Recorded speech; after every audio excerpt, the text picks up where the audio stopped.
Pendeo face at the fucking camera. Or, excuse me, I beg your pardon, on the computer, Pendeo face. Ladies, I'm here on the ultimate Pendeo face. But yeah, we're talking about some NFL news here. I said I would do it today. I was thinking about it last night, but I was too tired, so I was like, I'll just do it today. So let's get all this stuff from Adam Schefter here. We have a lot of news, ladies and gentlemen. The Vikings are not listing Justin Jefferson on this week's injury report for Sunday's game versus the Texans. So Justin Jefferson, Jay Jettis, looks like it's good to go for Sunday. But Minnesota has ruled out wide receiver Jordan Addison. So they will not have Jordan Addison, but they will have Justin Jefferson for this week. So let's hope some good hope for people that have Jay Jettis on their fantasy team. The Bears, they are once again listing wide receiver Keenan Allen is out for Sunday's game due to his heel injury. He was able to play week 1, but he missed week 2, and now he's missing week 3. Man, it's time to retire for him. He's a great receiver, but too injury prone, and I guess this is why they drafted Romeo Odunze.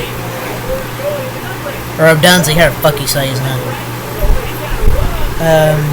Andy Reid, he told reporters that Chiefs running back Kareem Hunt will not be elevated from the practice squad for Sunday night's game versus the Falcons.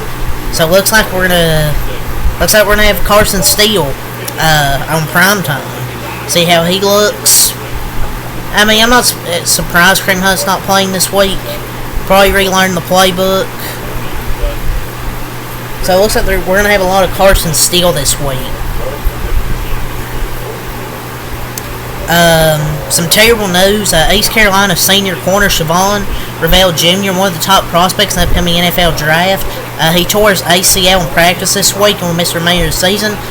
Reveal, how the fuck you say his name, was projected as a first-round pick as he was Mel Kiper Jr.'s number 2 corner prospect. He's been one of the most productive corners in the country since the start of 2023. Leaving pass breakups, 2 defensive touchdowns. And unfortunately, he's going to be out for the season. I mean, he'll probably still be a day 2 pick, but he should be ready for week 1 in the NFL, so probably the mid 1, early 2 range. He shouldn't drop that much. The Browns are listing tight end David Njoku as out for Sunday's game versus the Giants due to his ankle injury he's had. Against my Dallas Cowboys, hurt in week 1, so he's out against the Giants. You probably need the entire starting team to be out for the Browns for the Giants to even have a damn chance in this game. I mean, this really isn't that big of a loss because they're going to fucking whoop the Giants' ass regardless. So, the Dolphins head coach Mike McDaniel said he's pessimistic that running back Raheem Mostert will play Sunday at Seattle. You'd probably ought to see Jalen Wright get some more run this week. Might be Jalen Wright time, I don't know. Him and Devin Achane. Because I don't think Mostert's going to play. They sound pessimistic. I just don't think he's going to play this week. Honestly, I really don't, ladies and gentlemen.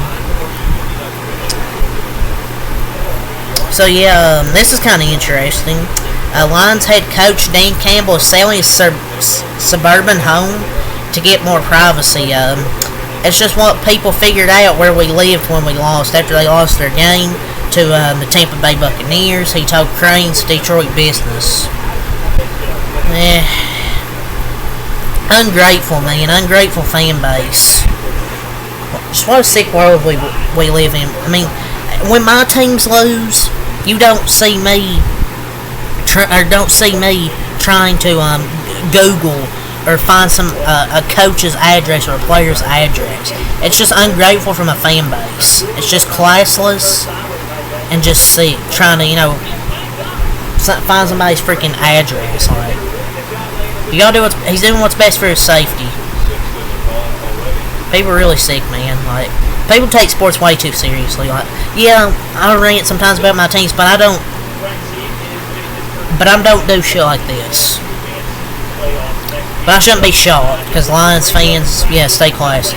I like the Lions, but sometimes their fans get a little bit crazy.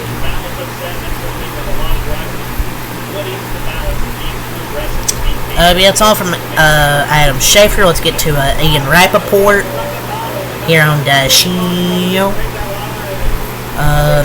Chargers quarterback Justin Herbert, speaking with reporters for the first time this week, said he's dealing with a high ankle sprain. He described the pain as not great, but says the status is still to be determined. So it looks like we're gonna have a lot of J.J. Dobbins runs this week, J.K. Dobbins, but that Steelers defense is gonna be tough. But if it's not great, then he might not play Sunday. But it might be a game time decision. Also, per Tom Pelissero, I want to mention this from Tom Pelissero, Dallas Turner with a knee injury is also out for Sunday's game against the Houston Texans. So they're not going to have Jordan Addison, their number 2 receiver, or Dallas Turner. Romeo Dunze with a knee has no designation and will play, so Keenan Allen will not play. As I already mentioned, Romeo Dunze will play. So the Giants, they've added their pass rusher, Brian Burns, to the injury report, and is listed as questionable with a groin injury. So if they don't have him, yeah, good luck to their defense. They're even going to make Sean Watson look good. The Ravens and running back Justice Hill have agreed to terms on a 2-year, $6 million contract extension. Pretty nice deal for an underrated core player for them. One of the more underrated running backs. So, yeah, good deal with 2 years, $6 million, $3 million per year.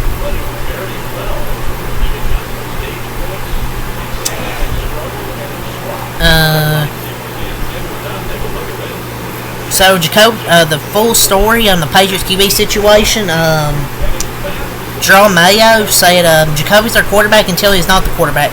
I thought last night he showed a lot of toughness, a lot of grit. Basically talking about their QB situation. I would say for May's sake, they should wait till like week 9 or 10. But honestly, it might be before that, because I think it's just a matter of time until he plays, to be honest. I really do. Like, I think it's just a matter of time until they start Drake May. I don't think just Jacoby Brissett's going to be starting that long.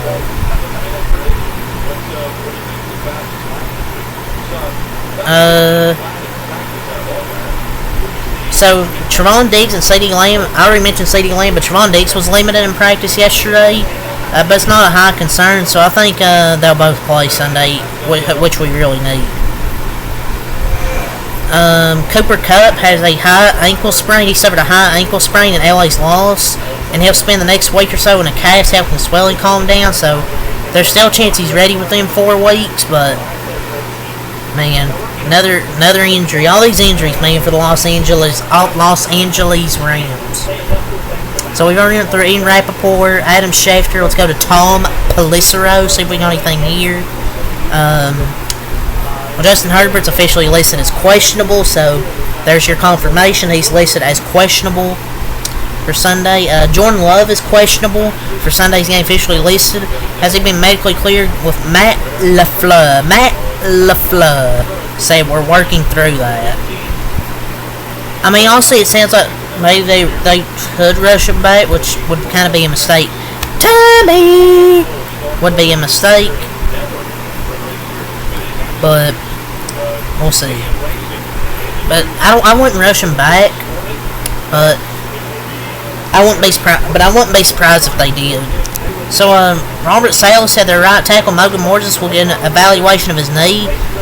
He indicated the injury is not believed to be a severe one, so it might be just kind of a little knee injury for a player in their offensive line. So that's from Mike Garofalo, I think. Yeah, that's all from here. So let's get a JPA football. So the Commanders' offensive coordinator Cliff Kingsbury says the team has to get Terry McLaurin more involved in the offense. We've got to find a way to get Terry more involved. That's on me. He's a fantastic player, and he only has 39 receiving yards this season. I mean, I think his play calling's been solid, I guess, in terms of play design, but Terry has to be getting more legit targets.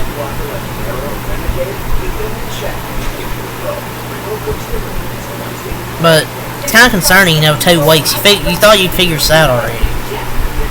Further report, Eagles wide receiver A.J. Brown was not seen participating in practice today, making his chances to play this week appear slim. I mean, he's out for multiple weeks. I guess they're trying to give Eagles fans hope. Texans tight end Brevin Jordan tore his ACL and will miss the rest of the 2024 season per that rap sheet. So, yeah, the Dalton Schultz usage will probably go up, and Cade Stover. Well, I mean, Brevin was primarily a run blocker, something Schultz is quite lackluster at. So they can still use Cade Stover to step up. They still got a good tight end room with Dalton Schultz and Brevin Jordan, so I'm not concerned. So, former Panthers quarterback Baker Mayfield says that Bryce Young's story is far from over when he was asked about him getting benched. I mean, I don't know if Bryce Young's that good, but maybe he should just get out of Carolina. Honestly. Because if Baker and Sam Darnold can do it, then I think Bryce Young can do it. So, per your report, the Panthers are not currently considering trading quarterback Bryce Young. Well, does anybody even want him? So, I mean, would any other teams want him? I mean, maybe he has value. But it's not like he's going to increase his worth value just riding the bench. But yeah, that's all I'm going to say for this NFL news. Fuck this shit. Sorry, my battery's on 20% of my computer, so. But yeah, it's all I'm going to say here for this NFL news. So leave a like, comment, subscribe for more. Leave a like, subscribe for more. Just come out. Peace.